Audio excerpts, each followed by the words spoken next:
Well, guys, Monday night, welcome to Norona After Dark. We got a wicked guest for you tonight. But first, we're going to let a few people join. I hope you guys are having a great day. It's been a super crappy weekend, and we'll talk about that in a second. Just let's get started here in the right way, as our buddy that we're about to talk about wouldn't have any other way. And all you rednecks out there, I think we're going to get joined by Rob Alford. He's going to join us, and we're going to click him in right away. And great to see everybody joining in. Thank you very much. Super cool.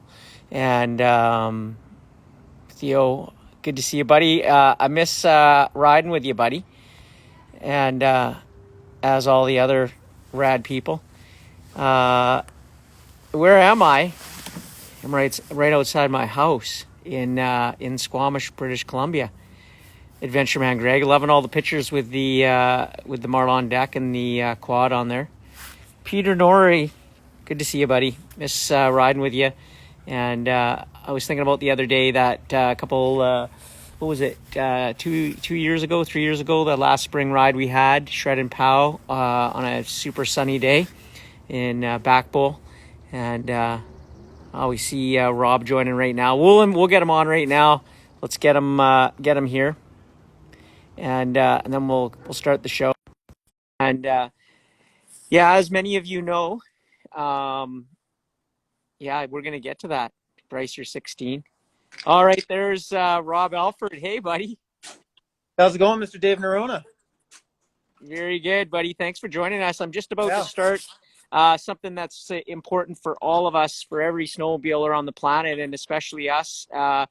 As many of you know, that Rob Kincaid passed away on Friday in an avalanche. And we, first of all, just want to say I was heartbroken when I heard the news on Friday. Couldn't believe it. And we just want to send huge love to the whole Kincaid family and close-knit friends. His brother, not technically, but Dave McClure especially. I'm going to tell you a little story about the first time I met those two guys. I had known about them. We were at a snowmobile show and just doing a little bit of an autograph signing, and I couldn't believe I was actually signing autographs next to those two guys, but they obviously needed some filler. And I hadn't met Rob or Dave, and I'll tell you, those guys turned right away to me, and they said, "Dave Norona, how's it going?" And they just right away, it was like, those guys are just the two most accepting people on the planet for the snowmobile community. And you all know that when you go to a snowmobile show and talk to Dave and Rob, and I know I'm including Dave in this, but because they are literally one of each other. They're the same, and they go together. And we want to send a huge amount of love to Dave, because you must be having a super hard time for this, as we all are. But him being your best buddy and riding partner. And so there's also a GoFundMe site set up for the family, and please do what you can, share that, and let's make it off the hook for the family and everybody, and really hold Rob in our hearts. And I know, Rob, I'm not speaking for you, but you got a beer there, buddy? I don't actually, but sad times over here, especially. Well, of course, about Rob passing away, and then not having a beer right now. But yeah, it's been a super sad time for the snowmobile community, and we all take risks out there in the mountains, and it could happen to any one of us. It's just, but it's just a super sad deal, and hits home hard. Yeah, thanks for that, Robin. Well, here, everybody, let's just take 10, 15 seconds of silence, and cheers to Rob Kincaid. We love you, brother, and we're gonna miss you, seeing your face on all the camera from Arctic Cat, and also at all the shows. So, cheers, buddy. Found a beer. Cheers.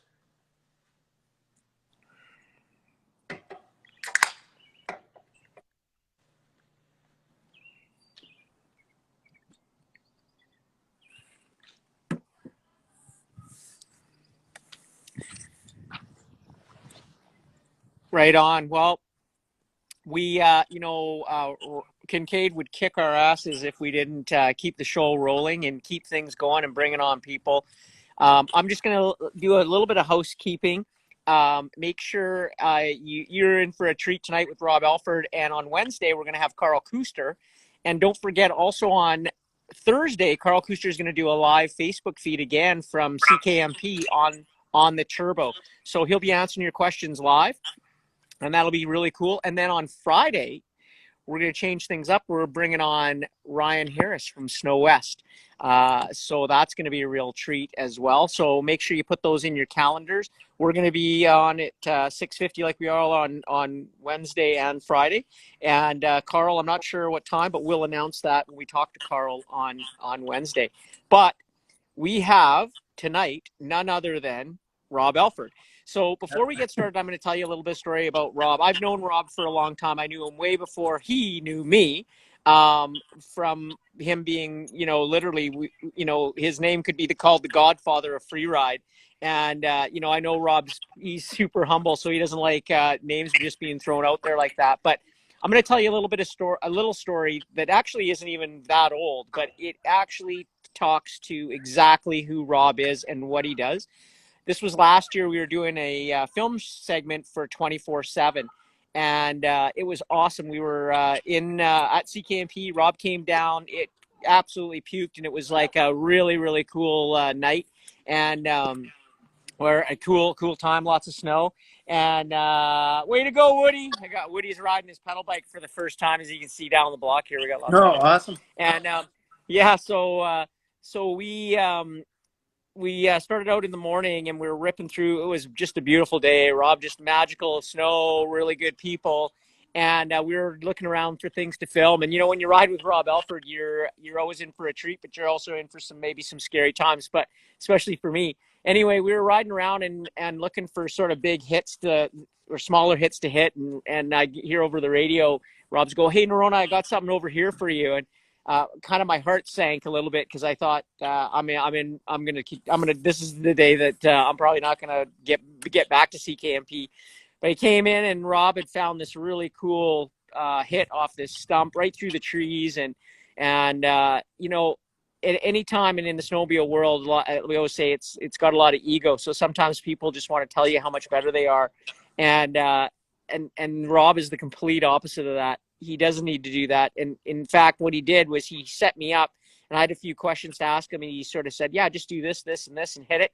And I went in and hit it, and part of it was just because he gave me that boost of confidence and sort of told me what to do. And I hit it, and we got a great shot. And it was, it was actually if I think back on it, it was the best moment of my last year, like just last year sledding.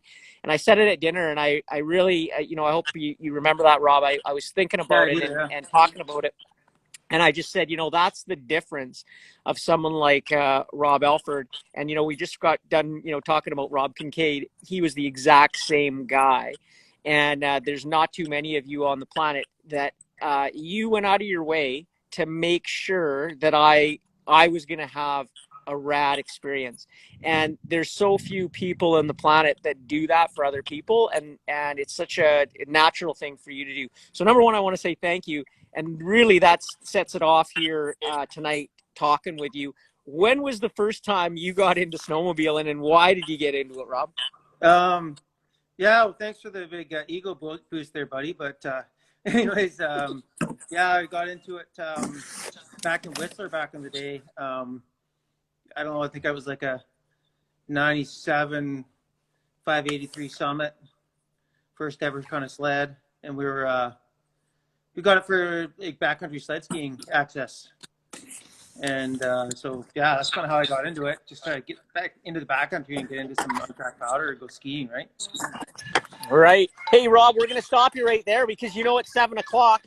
And at 7 o'clock here in British Columbia, we make sure we make lots of noise for all the healthcare workers. But I do want to add tonight, we're going to actually be making some noise also for Rob Kincaid and making sure that he can hear us. So make some noise, buddy.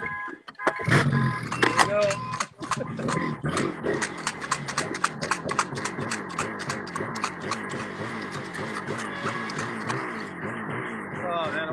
equipment here right now.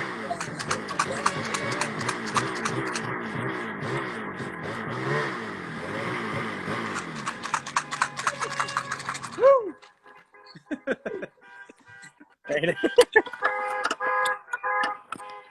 You're probably Right.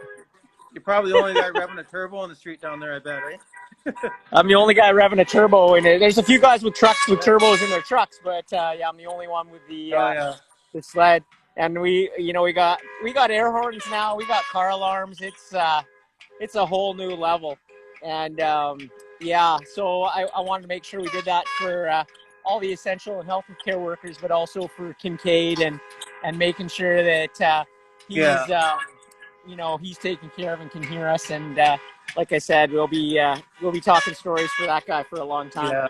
Oh, for sure. It's so Rob, you were a pro snowboarder at the time in Whistler and riding lots, and so Well, that no, sled as a skier, really kind of actually, got you but out to get active. Or yeah, no, skier, I yeah. do. So Yeah, I've done some of those IFSC extreme ski competitions back in the day. It's gone into the skiing big time, and then yeah, I just got a sled just to get into the backcountry. Actually, I think I was ski touring into an area, and these guys, a couple guys on some sleds, these snowboarders went blazing by me, and I was ski touring, and they passed me like I was standing still. I've been hiking all day, and I was like, man, this is not the right way, and I just skied back down and went to the dealership and got a sled. So that's how I got into it, and then yeah, I just kind of met up with a lot of local guys there and started exploring a whole bunch of areas around there. And there wasn't really much traffic for sleds around there back then. We're like the only ones out there, so it was, you go to the ski hill and there's moguls and it's tracked out, and then you go out sledding or skiing off your sled and there's no tracks and no people, and it's kind of addicting, right? So yeah, I can concur with that. Same sort of thing when coming from skiing and then getting a sled. It just absolutely changes your whole perspective on adventuring around the planet for sure. But yeah, you do a lot of sled skiing. Hey, Dave, I've been following you, and you're getting out there a lot and really utilizing it Yeah, for that, which is pretty cool. yeah, it's funny because I didn't get into sledding at all for skiing, even though I was a skier, and I didn't even ski for the first year. I just rode a ton and Yeah, wanted to get better, and then I started taking it out. And my wife was an ex ski racer, so we started going all the time, and it just became an addiction. And then I found it was the perfect complement. When it was super deep, I'd sled, and then after 2 or 3 days of sledding, I was like, let's go skiing. And now yeah, all the lines that you couldn't get to were now open because you could double up in the deeper snow, especially with the older sleds. And then you'd hit all the lines that nobody was hitting because they were ski lines, not really sled lines. And yeah, that has changed a bit too with the new sleds right now. And I think you're the same way. We kind of come from the same thing. As a lot of guys will say, "Oh man, you sled like a skier." My friend Theo says that when you ride, it's like you're riding like a skier. You're just looking for all the smooth lines through all the cool stuff. And do you find yourself doing that as well? yeah. Well, yeah, I've been more trying to. Yeah, I've been doing like some, you know, steeper, long downhill descents, and I'm kind of into that kind of thing. And then just yeah, climbing up to. We've been really trying to explore new zones, and that has been a big thing this year. And we had some pretty good avalanche stability for a few stretches where we got away and got into some new stuff. So it was pretty cool. And we went up to a couple big peaks, and then just went for it and dropped down some stuff we didn't even know if we could get out of, and did like a 3,000-foot downhill down through the forest, and just working our way out, figuring it out, right? So it's kind of an adventure. Yeah. You're like dropping in and you're going, man, I don't know if I'm gonna even get out of here. Like, but that new turbo you got that new turbo now, and it's kind of like you can get into stuff and you can get out like pretty easy now, especially if you know how to ride, right? So that's what's pretty cool. Yeah. Hey, so And someone commented on there. They're making fun of me because you called me a snowboarder. They're like, I'd love to see you snowboarding and laughing. I can't even snowboard. I ski, but yeah, well, either or, right? But I'm actually now I've been doing a lot of pow surfing, which I really love. And I know Tatum Minode, who's new on our team. She comes from snowboarding and then is a top pro skier. So you got to check out some of the lines that she does. And then doing a lot of pow surfing. But what I love about the pow surfer is you can kind of just go out sledding and throw it in the trees if you're not using it, and then maybe halfway through the day you're like, oh sick, let's go hit a few lines down there, and it sort of changes it up a little bit. yeah. No, it'd be I definitely want to get out and do some sled skiing with you this year. If you're into it, we should try and pick some dates this next winter coming up and go out and shred some steep and deep lines with the sleds. Is that coming through? We're going to do that for sure. And I might. Yep. Yeah, you're coming through. Try and find your highest Wi-Fi. Someone commented that you got the Polaris Wi-Fi. Yeah. Yeah, no, that's why I asked if it was coming through. You got the 840cc Wi-Fi. I'm running the true 165 turbo Wi-Fi. Yeah, there you go. So Rob, let me ask you. Last year you did the Escape Mountain series, and I thought that we were all kind of like, I think people think it's like it was a movie that was just made for TV or whatever. I know there were aspects that obviously cameras were there, but I think you were probably pretty surprised how real that it kind of got into. And tell us a little bit about that experience that you did, because that's probably super different. And I will say it came off when we watched the episodes at Heydays the first time we did like a live premiere. Everybody loved it. Yeah. Yeah, it was a little sketchy in the fact that you're relying on other people who are organizing this kind of setup. And like we did fly in through some pretty bad weather to get into the area, and it's kind of I don't like having like that control taken away, so that's the only thing that kind of sketched me out about it a little bit. But yeah, and it was kind of funny, all the setups they had and the adventure of it. But we were out till like midnight the one night, and it's snowing and a blizzard, and it was kind of not like a total blizzard, but it was bad weather and cold, and it definitely was a bit of an adventure for sure. But yeah, they definitely had cameras and guys everywhere, and so it was it's not like you're fearing for your life, but I think maybe a couple of people might have been, but not us. Well, I don't know if you were fearing from your life from the conditions, but probably from Tony Jenkins trying to break into everything. Yeah, I was just worried about Tony going crazy on the mountain more than anything. Look at that guy. Yeah, he turned a little bit. I don't know, crazy. He crashed the cabin and did a bunch of stuff and wrecked their breakfast. Broke a bunch of eggs. I think I had to yell at him at one point. It's the Idahoan in him, right? Yeah. Yeah. Yeah. Well, I just want to say I thought it was an unreal. Like it really was. We were having lots of great comments. People really loved it, and I hope you do something more with it. And what was your worst experience on that, and your best experience on Escape Mountain? Oh, geez. Worst experience? Honestly, I didn't really find it to be nothing really stood out as a bad experience on there. Probably getting actually a little miserable and cold later on at night when you're hungry and it's dark out. A little bit hangry at one point. That's about it. And then probably the best experience, just hanging out with everyone and,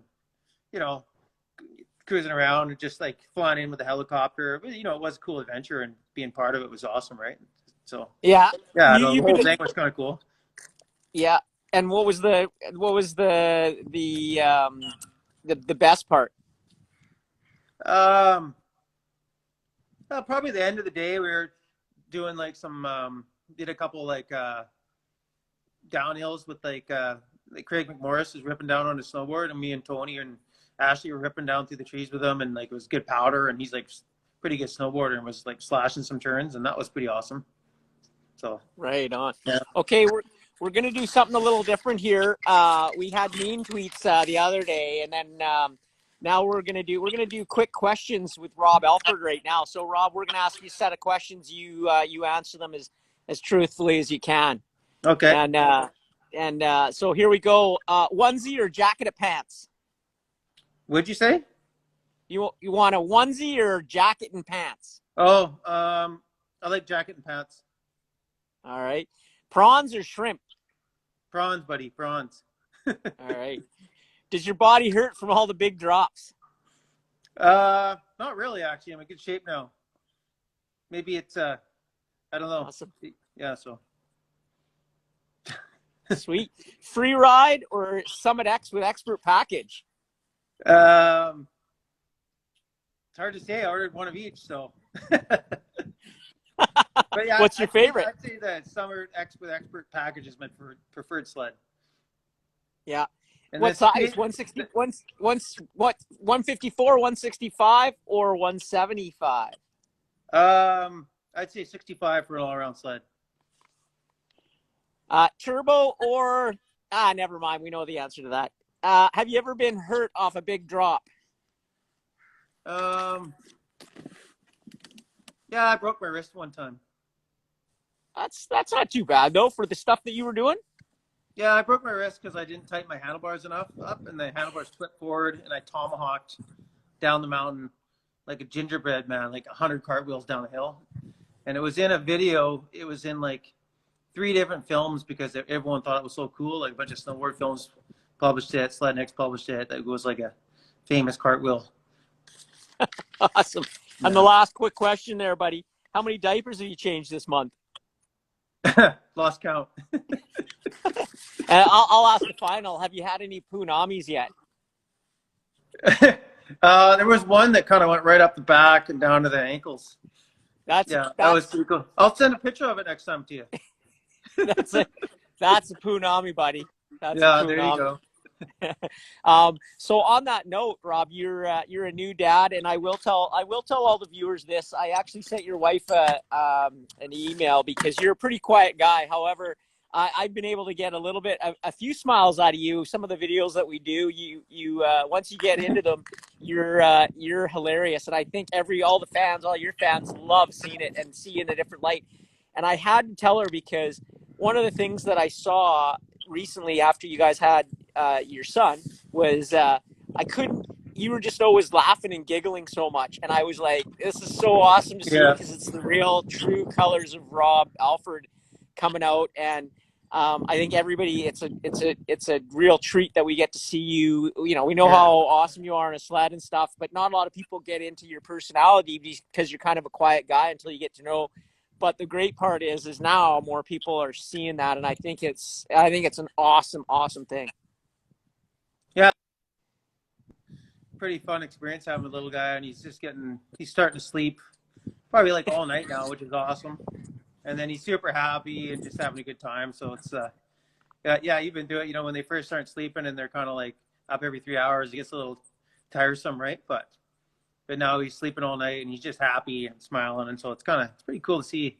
So yeah, it gets better, buddy. We just mastered the pedal bike in 3 days, and now it's like I've taken up running because you're running around following them on the pedal bike, and it's pretty rad how fast they pick up stuff. And especially now with what's going on in the world, this is the best time for everybody out there to just really spend with their kids as much as possible, because they will teach you.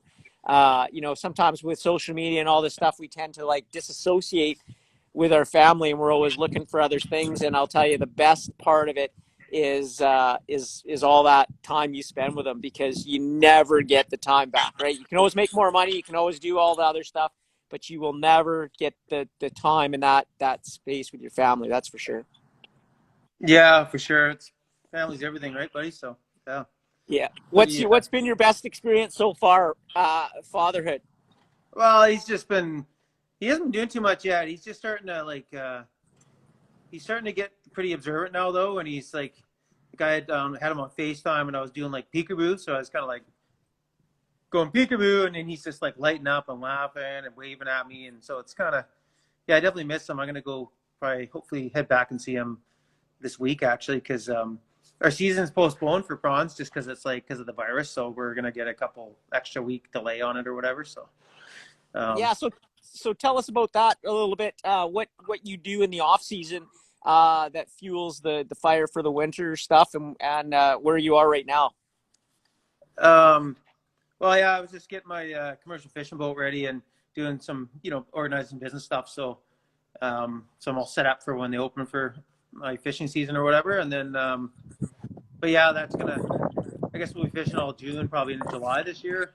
And I fish for prawns mostly. So but I've been brought up fishing, and I've kind of fished like a whole bunch of different fisheries, but mostly I just fish prawns now. So yeah. Sweet. And where do you store your boat over in Vancouver Island, and you rip out there and fish, and you're away for a couple months and then head home? Yeah, that's right. I got it stored in Vancouver Island at my buddy's property, and then so we just took it out of put it in the water, and just did a big test run, and just getting stuff. You get this thing I call yard disease when you have equipment sitting for a while and everything worked, and then next thing you know, it's been sitting for 6, 7, 8 months, and you will start everything up, and everything starts to kind of break down or whatever. So that's what I'm dealing with right now. The refrigeration doesn't work, and my bow thruster doesn't work, and a bunch of other things. So we're just fixing that up, and yeah. Yeah, you think sledding's expensive, boating, especially fishing, it's gear intensive, and it's so is it really matters out there when you're in the middle of the ocean, what works and what doesn't work. Yeah, you definitely, if you're out in the ocean, and it's you want to have good equipment, because you don't want to have issues out there for sure. Especially when the weather gets bad and have a breakdown or something, it could be real bad scene, right? So. All right. Now, the other question I want to ask is, I was talking to you about e-bikes last year. As you know, I'm an e-bike. Probably think it's the best way to get fitness, especially for all the sledders out there. I know you've been riding your e-bike. What do you think of it? I really like it, because it's like, um, you know, I used to have a carbon fiber cross country bike, which I use for exercise, and it's great because you get up with this bike, get an exercise, and then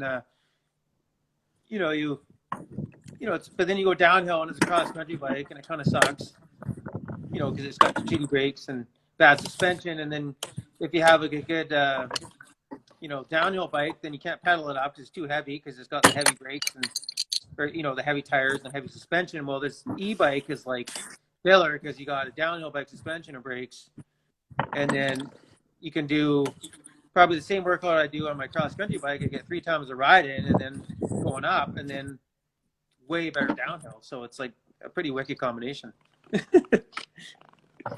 Yeah, for all the sledders out there, I mean, the biggest thing that most guys have, I mean, I come from racing 20 years in endurance sports. And it's amazing that when e-bikes came out, the hatred towards them, and people thought they were for lazy people, when in fact, you get a better cardio workout. Most people can't actually ride hard enough to get a good cardio workout. They get a physical workout, which is not really what you need so much from sledding, because that's what you get from sledding. But what most people need to lose weight is and get fit is cardio. And the best part about getting cardio on an e-bike is you don't trash your body. You're not tired. So for like motocross racers and sledders and all those people, they kind of don't want to wear out their body, because that's what they need physically. And you still do work that, but you get a way better cardio workout. And from 30 years of racing and training, it's like, man, it's funny to listen to people who don't get it, but all they need is one ride or 2 rides on them, and wow, it's like just a totally new experience of where you can get. And dirt biking is one of those things that a lot of sledders use, but the problem with dirt biking, same thing, it's super physical, and the physicality of it makes you get out of breath. And really what you want is the cardio from like running or biking to get you out of breath, not the physicality, right? Dirt biking and sledding is like dragging your couch up a set of stairs. It'll get you strong, but it doesn't necessarily make you fit in the cardio way.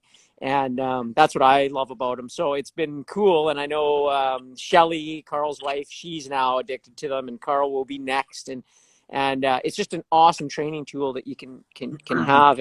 And plus, like you said, right, it gets you like out every day. You're not like, if you have your carbon regular bike, it's like 3 rides a week. Now you're doing 7 rides a week. Yeah, I've been kind of doing like,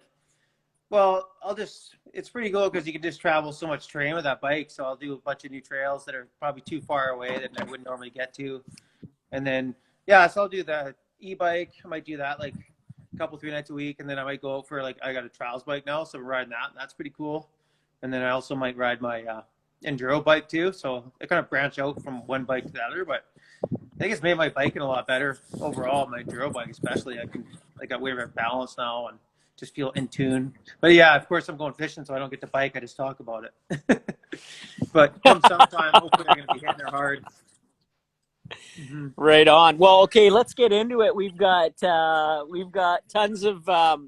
We want to talk a little bit about sleds, and what did you think when Ski-Doo released the new turbo? And what did I think? Yep.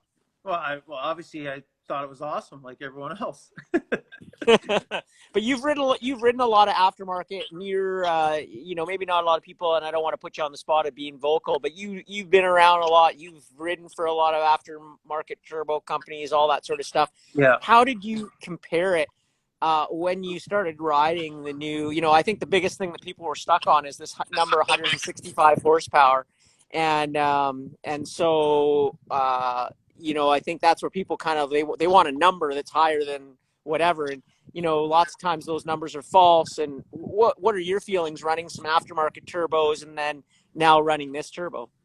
Well, like I've ridden some aftermarket turbos that have more power, but I've also, most of the ones I've ridden, have like heat issues.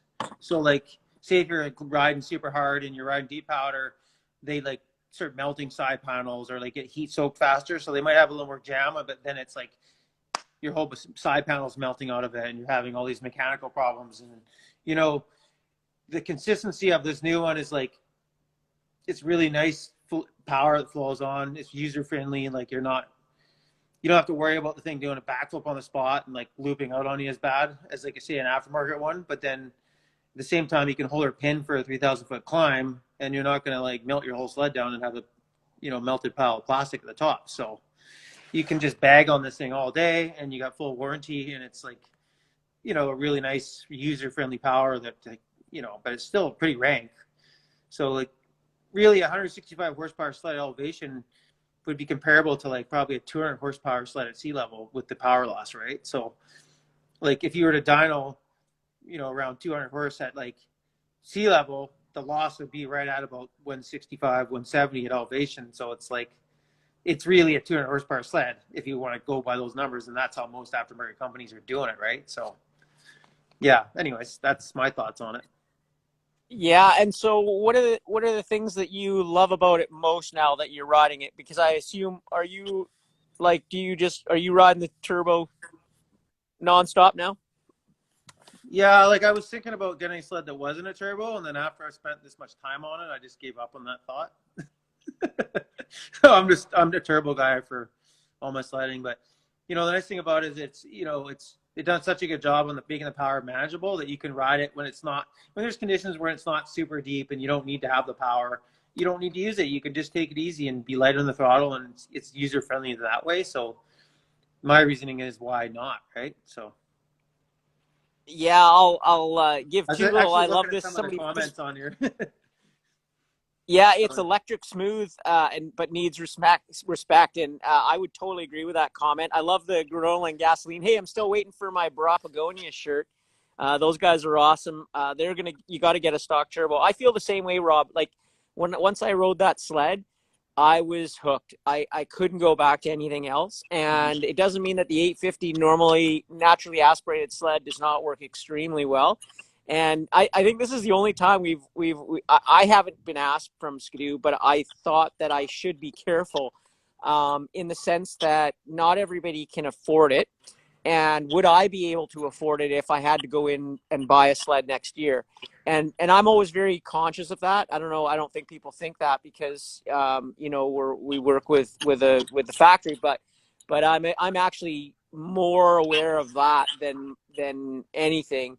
And it Yeah, depends who you ride with. you are right. We're kind of lucky that we're able to get some deals on sleds through Skidoo or whatever. But yeah, like I was losing perspective on that. Is the pricier sled, but like the stock non-turbo sled with that lightweight hood is a pretty sick setup too, and I'd have no problems with riding that all season too. Like that was like my favorite sled of all time until the turbo came out. But Yeah, and I think that is I tell people, I said if you don't want to buy a turbo, like if you don't want to pay for the money that you're going to buy a turbo, don't ride one. It's exactly the same yeah, thing I said to someone who was riding an XM. They love their XM, and there's lots of owners out there, and that sled is amazing. The price that you can get a 163 or 174 XM now, if you're a sled skier, is $7,000 or $8,000 Canadian, and you're off to the races. You're sled skiing every weekend with your buddy. It's cheaper than getting a pass at Whistler for over 3 years, and you still have the value of the sled at the end. And you're going to parts are cheaper, everything's cheaper. It's such an awesome way to get into the sport. But I always say, if you don't want to buy an 850, don't ride one, because the moment you ride an 850, you won't want to ride an XM. And it's not to say that the XM is terrible now. It's just that we all know what happened when the XM came out. We did not want to ride an XP.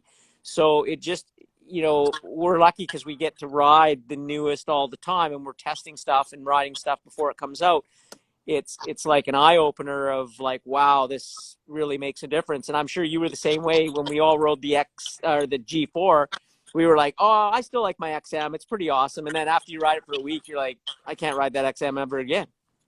Yeah, I kind of got on an XM the other day, and like, not a few weeks ago, and I always had these fond memories because it was one of my favorite sleds, and I really thought I just loved that sled. And then I hopped on it and rode it, and I was like, man, I've really gone backwards in time. Like, getting back on the new sled, they're definitely, I don't know, they're making them better, and we're lucky that technology's there, and we're getting these wicked machines to ride. The technology's there, and they're making these weapons for the mountains, eh? So it's pretty cool to be part of it. Yeah, there was another good question from Granola and Gasoline. They said, is sled skiing part of the future, or is it a lost art because now people just want to ride? What do you think? Well, that's my problem. Is I've just been doing kind of skiing, but it's been with a motor and two skis going downhill. But like, Yeah. so that's, but I never really get any sled skiing. And I love, all my buddies, they all just want to go sledding now. So it's kind of tough trying to find sled ski partners now is the big problem I have. And then, there's always, maybe, especially Revelstoke, it's kind of a popular area for sledding. There's always some buddies that are just diehard sledders in town. And you're like, oh, I got to ride with them. They're in town, or I'm guiding some people. So to make the time to get some sled skiing in, it's been hard to do. Yeah, I'll tell to people my experience. I literally, like, and this happens all the time in the Sea to Sky corridor. You'd be witness to that, having lived here. Is when it pukes, and it comes Yeah. hard and fast and deep. And I basically only sled. The other advantage of sledding is you can stay in moderate terrain or non-avalanche terrain when it's super deep, so you're not really putting yourself at risk. And then what happens after 2 or 3 days, it starts to get pounded out, and those riding areas become less and less. And for me, all of a sudden, most of the sledders are back at work, and I'm like, time for sled skiing. And I'll sled ski for the next 2 or 3 days, and then boom, it pounds again. And it's kind of a little bit of a spoiled brat syndrome when it's not super deep. I'd rather ski because that's the best skiing, and those lines open up. And then when it's super deep, I don't want to ski. I want to ski with, like you say, 2 skis and a motor. And so I think Revy, gets consistently, it stays colder, and that snow lasts longer. There's more areas in there. So wherever you're at, it changes. I also tell, realistically, if you look at most people, a lot of people who own sleds, they have families and jobs, and they get out once on the weekend, right? Their wife, and not to say that all the women that ride the same thing. You got to be home with your kids on one of those days, because you should want to spend time with them.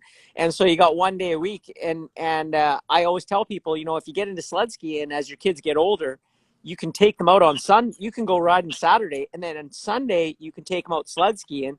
And now you're taking out the kids, you get another day on their sled, and your wife or husband is at home, and they get to do what they want to do if they don't do the same thing that you do. And it really changes the perspective of owning a snowmobile.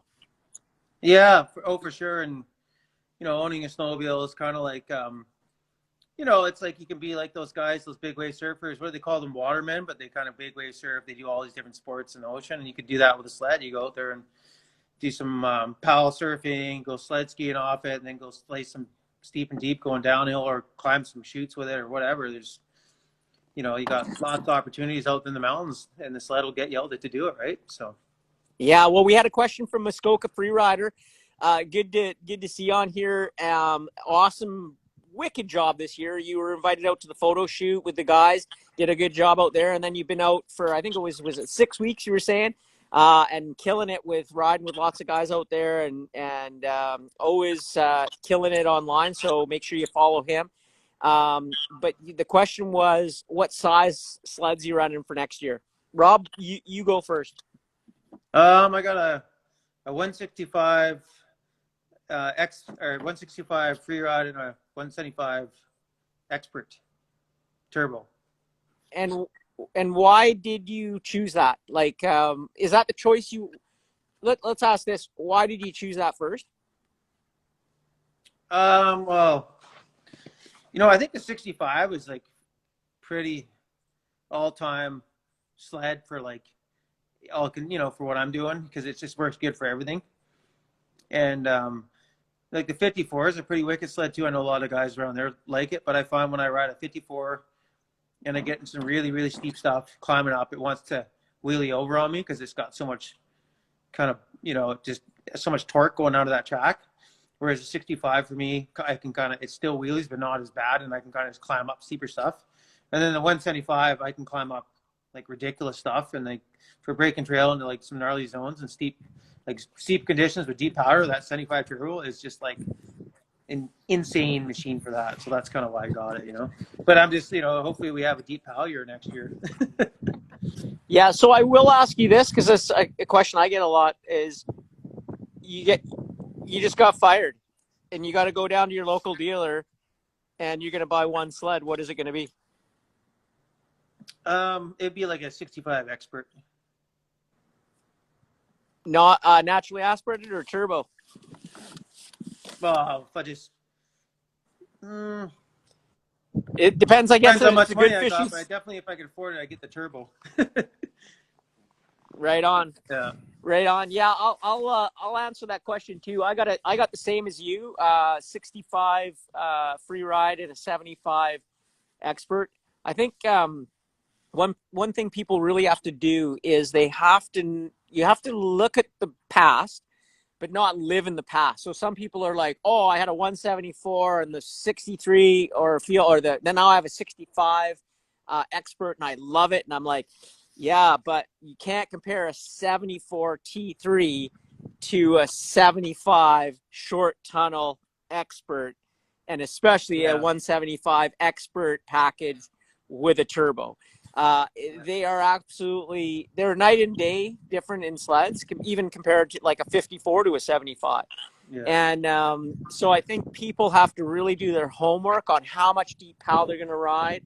I was pushed to longer sleds by Carl when we knew they were coming. He was the one who, I was like a lot of people, I'll never ride that. There's no way. And as soon as I went to the 163, I was like, holy cow. I never rode my 54 again until the end of the season. And then when the 74 came out, I just went there. And I'm a small guy. I'm 145 pounds, 5'6". And, again, not the best rider in the world by any stretch of the imagination. But most guys, when they see me carve that thing and turn around in a donut, they're like, I don't know how you throw that thing around so quick. And it's like, it's all technique. That's what sledding or any sport is. It's technique, not muscle power. And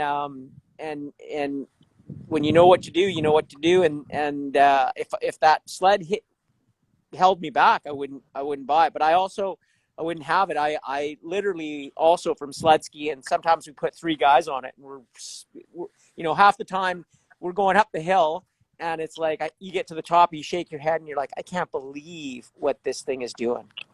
Yeah, well, that the new 75 expert, they did a really job. The suspension calibration is pretty good, and it doesn't feel like a 75. It feels like a 65 to me. So, and then like there's guys that they used to make fun of me and they're calling my sled the coach and stuff like that because I had a 75. Tony Jenkins, Jay Manteray, guys like that, and they both are getting a 75 turbo this year. So what is that telling you? Yeah, those Idahoans, they're just, I don't know, they're just different breed. But then they always want to come up to BC and shred our pow. Yeah, I think they just got tired of the hills, so they had to get the longer track sled, probably. That come through? So, question for you, Rob, on the 150. Yeah, you don't really ride a 154 much anymore. But if you were to ride a 154, would you get it in a 3-inch or 2.5? And have you ridden them both?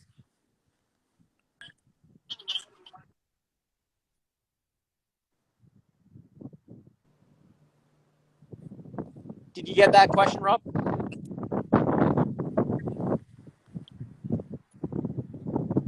Did you get that question? I think something about riding 54 much or something like that.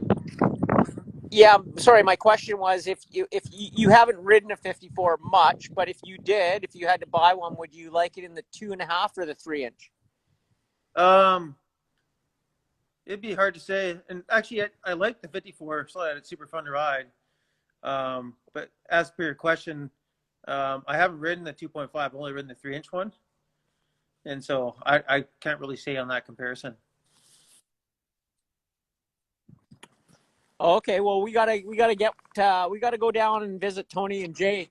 Yeah, that came through. We gotta go down and we gotta get Tony and Jay out, and you gotta try that 2.5 and compared to the 3 inch.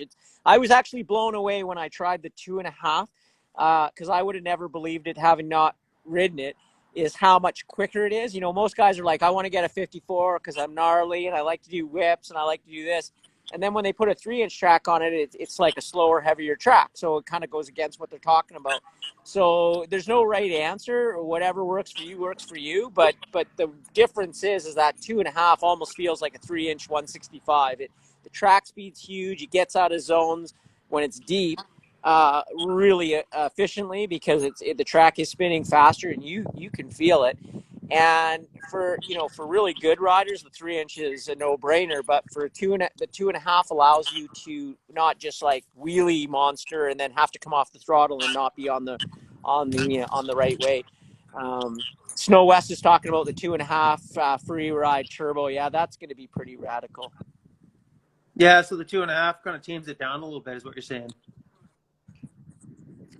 Yeah, it just doesn't kick the front end up because once like you said, once it wheelies, the only thing to do is come off the throttle to bring it back down, hit the brake and come off the throttle, and then you got to be really good, and know what to do, and then hit the throttle at the right time. And we talked about this before. Carl is the number one guy on this. Is there's two types of people. There's trenchers and trackers, right? So you're either tracking your track and feeling that, and we talked about this with trials riding, right? One of the best things for sledding technique is trials riding, because you're always looking way up, and it's all about traction. If you're not getting traction, you're not going anywhere, because the tire isn't like a dirt bike tire. So it's the same with sledding. If you're trenching, you're not really going anywhere. But if you're getting traction, then you're moving through terrain. And Yeah, would you agree with exactly. that? Sure. I agree with that. Yeah, like a lot of guys seen a couple guys out actually on their new turbos, and they were just going too slow, and then they're just pinning it, and it's still like trenching. And the trick is just get that, if you're going up a hill, the trick is to always, if you have too much speed, you can let off. But if you're going too slow, then you're trenching, and then it just like makes it way more difficult to ride the machine up a hill, right? So Exactly. yeah. Well, we want to thank you for joining us, Rob. And is there anything you want to add tonight? Because we want to know maybe what are your top 3 secrets that people could be doing through the summer. Oh, I got a question actually before that, because Snow West said, "What are you doing right now at home to deal with what's going on in the world?" We're not really out doing as a normal lifestyle, I guess, as people would say. There's lots of places we can't go. We've chosen not to go. How has that changed your life?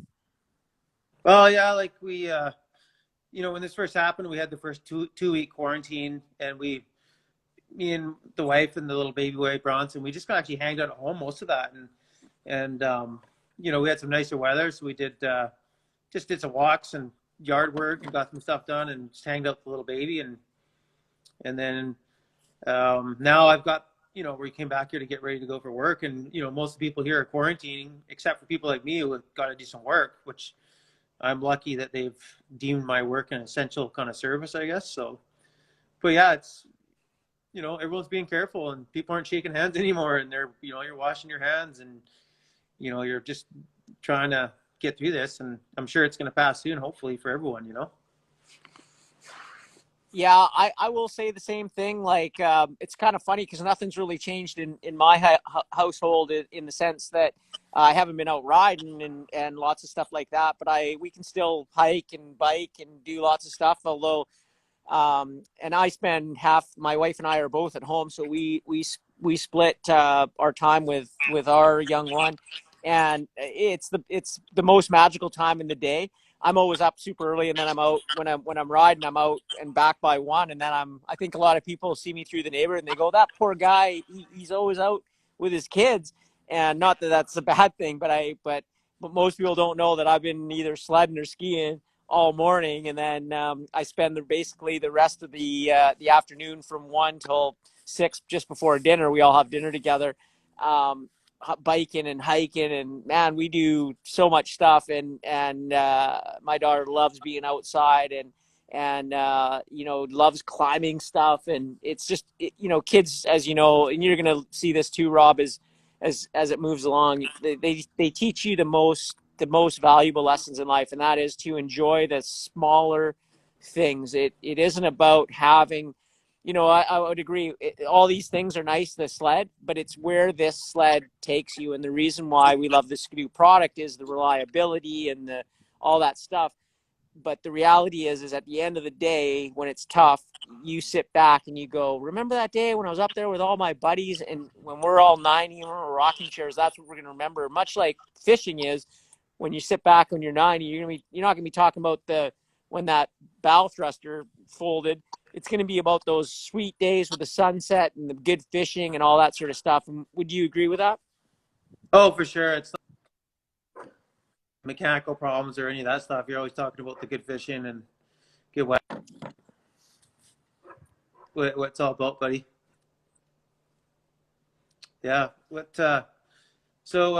Yeah, this new Dave Norona live video thing's pretty cool, hey? You're getting lots of hits on it. Kind of a popular guy, apparently, hey? Yeah, I think it's more because I got you on here, but I think Yeah, right. it's been awesome, and I want to thank everybody for joining us. I will say that when you can get out, one of the little kids books we have is like, what's really boring is people who say that life is boring. So if your kids are finding time that they're bored, get outside with them and push them to do stuff. And we're going to finish tonight again talking a little bit about Rob Kincaid, because his 2 kids, who I don't know, but who I get to see a lot and I hear a lot about from him. He would, the basis of we can all learn from someone like Kincaid is getting out, and it's not about you. It's about getting out and showing your kids and others how to experience the world in a better, more just a fun way. I don't care what you do, whether you're horseback riding, sledding, running, whatever it is. Get outside more, and get outside definitely more with your kids, and learn from them, and show them. The more you do it, I mean, we all know, right? Our parents sort of instilled something in us that made us get out there and want to explore and push, and I think that's the sort of the best thing that you can do with your kids, and that also comes back on you for sure tenfold. Yeah. Yeah, for sure, Dave. Yeah, just getting out and having a good time, enjoying life, and yeah, we're not here for very long, really, in the scheme of things, right? So. Yeah. Well, Rob, I really want to thank you for taking the time on your busy schedule. And man, I wish you the best and your whole family, and take care. And I hope that you found all those secret sledding areas are just like fishing areas. You keep them pretty tight-lipped and secret. I hope you find Yeah. all the sweet spots this summer. Yeah, it's funny, I've been calling all these sledding spots that I found. I'll call everything Zipper Mouth Creek. It was like kind of a name I made up as a joke. And then one time I met this guy, and he'd been spending 2 years looking on a map for Zippermouth. And then he said he realized that it was a fake place. And fishing's like that too. You got to keep those places quiet, right? Yeah, right on. Well, hey, I look forward to, we'll hook up this summer for either a dirt bike, trials ride, e-bike, Sea-Doo, Can-Am, all that stuff. And I really want to thank you for taking the time out of your schedule. And I want to thank everybody for joining us. And let's again hold Rob Kincaid in our hearts and his whole family. Let's get that out to the GoFund page. And keep living, guys. We're sledders. Keep your head up. And there's a lot of reason to be a little bit down right now. Some people are finding it hard at work. But remember, to help those people. Whenever you see people out there, whether you're on the trails, hiking, or in the car, give them a smile. Someone cuts you off, send them a smile and a high five. And let's keep the vibe super high. And remember, we'll be back on Wednesday with Carl Kuster. Thanks again, Rob. Got anything Thanks, Dave. Good talking to you. last words to say? All right, we'll talk to you soon.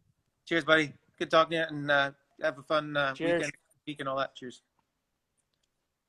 You bet. Ciao. All right, I want to thank everybody. Thank Rob Alford. That was a real treat into the life of Rob Alford. And you can go back and look at all those sled neck videos and check them out. And I want to thank you for joining in. Hey, first mosquito of the season. And thank you. We'll see you on Wednesday, 6:50 with Carl Kuster.